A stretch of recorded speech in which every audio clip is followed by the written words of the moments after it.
Assalamualaikum warahmatullahi wabarakatuh. Okey, review kali ni kita akan bercerita pasal sebuah filem yang pada aku bukan untuk dewasa saja, tapi terpulanglah kalau ada siapa-siapa yang view filem ni untuk kanak-kanak apa, terpulang. Aku just nak cerita pasal pengalaman aku menonton filem keempat spesies. Okey, iaitu Species The Awakening. Okey, sebelum ni aku dah buat review untuk spesies 1, spesies 2, spesies 3 dan spesies 4 ni aku kena buat jugalah sebab nak habiskan trilogi kan, nak habiskan dia punya 4 filem tu. Dan ini adalah filem yang aku tonton dekat dekat Roku. Ya, Roku ni kita boleh tonton secara percuma. Tapi kita perlu ada VPN lah. Kita ada VPN, just kita download Roku daripada APK dan kemudian kita boleh tonton spesies secara percuma dan sah. Bukannya percuma dan cetak umpak lah, memang sah, kita boleh tonton secara legal. Okeylah, sebelum kita bercakap banyak pasal filem Species 4 ni, kita intro dulu.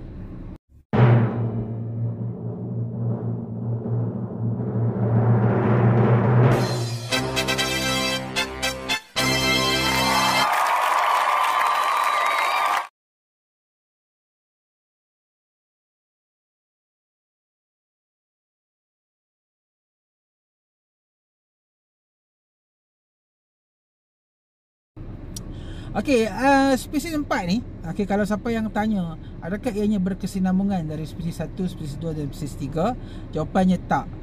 So bagi siapa yang nak tengok filem spesies tapi dia orang tak tengok spesies 1, spesies 2 dan spesies 3, dia orang boleh tengok filem keempat ni sebagai sebuah filem stand alone. Dia lebih kurang macam reboot lah kan. Dia macam cuba untuk make a new version of species, tapi dengan mengabaikan 3 filem yang terdahulu, sebab aku percaya yang ketiga tu ialah the worst dalam franchise ni. Tapi aku rasa adalah beberapa point yang ada berkait, di mana dalam filem ni pun kisahnya ialah alien yang sama menghantar DNA dia untuk digabungkan dengan manusia, tapi bukan dihantar ke someone yang sampai dia buat projek mega sampai jadi seal dengan Eva tu. Tak, kali ni dia just buat di Mexico, dan dia buat seorang budak ataupun seorang kanak-kanak wanita yang akhirnya membesar menjadi seorang gadis yang memang dijaga dengan baik oleh uncle dia lah. Dan pada satu masa ni, gadis ni dia dah start tunjuk gejala-gejala yang dia ni dah macam nak tamat tempoh lah. Macam yalah kan, alien bergabung dengan DNA manusia kan, sebelum nak tamat tempoh. So si orang yang pakcik yang jaga dia ni inform lah, sebenarnya dia ni bukanlah anak dia beradik dia ke apa, bukan, tapi dia sebenarnya ialah dihasilkan di sebuah tempat dengan kawan dia, dan dia ni sebenarnya bukan manusia tapi half alien half human. Cerita kali ni dia tak berkait dengan seks sangat tau. So benda tu lebih enjoyful lah. Bagus lah juga, tak ada lah sibuk nak cari pasal seks lah kan. So benda ni agak clean.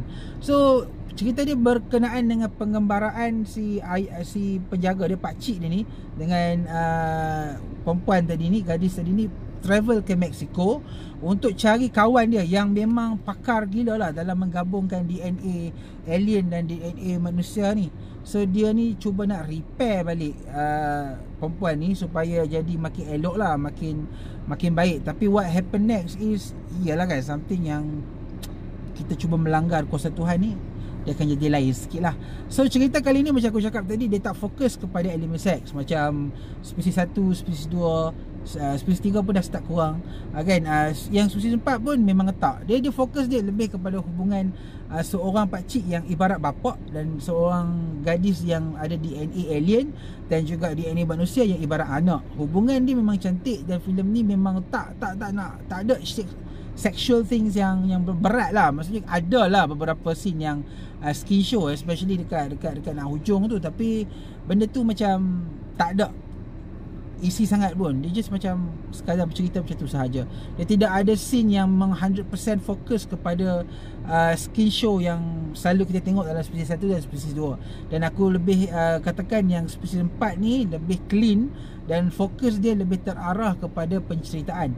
Dan bila bercakap pasal penceritaan, aku boleh katakan yang filem Species The Awakening ni is still teruk lah berbanding dengan spesies 1 dan spesies 2. Tapi in term of, sebab filem ni terbit dalam on demand, diorang terbitkan dalam bentuk VCD, bentuk DVD masa diorang keluar dulu, sekali dengan spesies 3 dan spesies 4. Aku rasa this one patutnya compare dengan spesies 3 sahaja. So spesies 1, spesies 2 memang tak boleh buat apa lah. Itu yang antara yang pemula kan. Dan nak compare dari segi tu, spesies 4 lebih baik dari spesies 3. Nak dibandingkan dengan dia punya CGI, dia punya penceritaan pun lebih bagus. Tapi tak adalah sampai hebat sangat. Banyak masa filem ni di awal filem, dalam sejam setengah filem ni, the whole story lebih kurang dalam sejam setengah dihabiskan untuk cerita pasal hubungan si pakcik ni dengan anak perempuan dia ni, apa semua, yang pada aku benda tu macam try to put emotion dekat penonton lah kan. Dan aku rasa memang dia cuba untuk pancing kita punya emotion supaya in the end kita akan rasa macam sedih dengan apa yang berlaku dekat ujung tu. Tapi apa yang terjadi ialah formula tu gagal, sebab the way dia pancing kita punya emotion dekat sejam yang pertama tu begitu bercelaru. Dan benda tu macam menjadikan filem ni first half dia memang sangat-sangat bosan, dengan kita tak tahu hala tuju dia macam mana, dengan penceritaan yang supposed to be simple tapi dipanjangkan dengan benda-benda yang remeh-temeh, yang pada aku benda tu tak menjadi elemen penting lah dalam filem ni. Dan filem ni start menjadi cantik, menjadi hebat sedikit lah. Ada dia punya kekuatan sikit, ialah pada dalam 45 minit akhir macam tu. Sebab selepas watak DNA alien manusia ni dilahirkan semula, dia dah ada twist. Dia ada twist sikit, dan dekat situ dia makin menarik lah. Tapi menarik pun still tak mampu untuk tandingi kehebatan 1 dengan 2 lah. 3 abaikan, sebab 3 tu boleh kenyok-kenyok masuk dalam tong sampah. Memang teruk lah itu.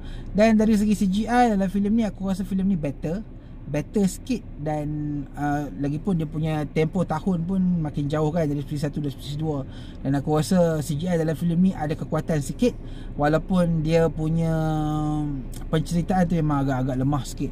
Lemah tapi macam okey lah untuk sebuah filem video on demand. Dari segi lakonan kita tak payah expect sangat. Pelakon tak siapa-siapa, aku pun tak kenal. Tapi kita tahulah kan era VOD ni macam mana, era filem-filem yang diterbitkan direct ke TV, direct ke VCD ni macam mana kan.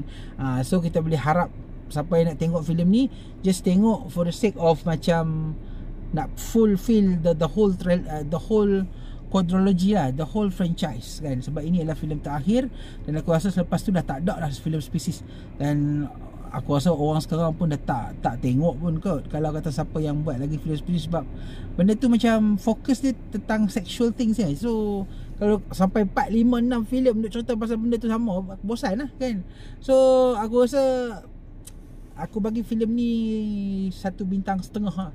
Aku bagi filem ni 1 bintang setengah. It's not an enjoyable ride, it's not an enjoyable experience. Tapi bila kita completekan filem ni dari 1 dan hingga ke 4, kita dapat tahulah bahawa sebenarnya filem yang macam ni sebenarnya tak berapa nak baik dari segi development, sebab idea dia terlalu sikit dan tak dikembangkan dengan baik. So the best dalam franchise ni ialah 1 dan 2 lah. Ketiga paling teruk, yang keempat ni rasa better sikit daripada 3. Di tengah-tengah lah macam tu. Okay, so itu sahajalah pendapat aku berkenaan dengan filem Species 4, Species 4 The Awakening. Macam aku cakap tadi, aku tonton filem ni dekat Roku channel. Carilah sendiri dekat dalam APK tu, boleh download.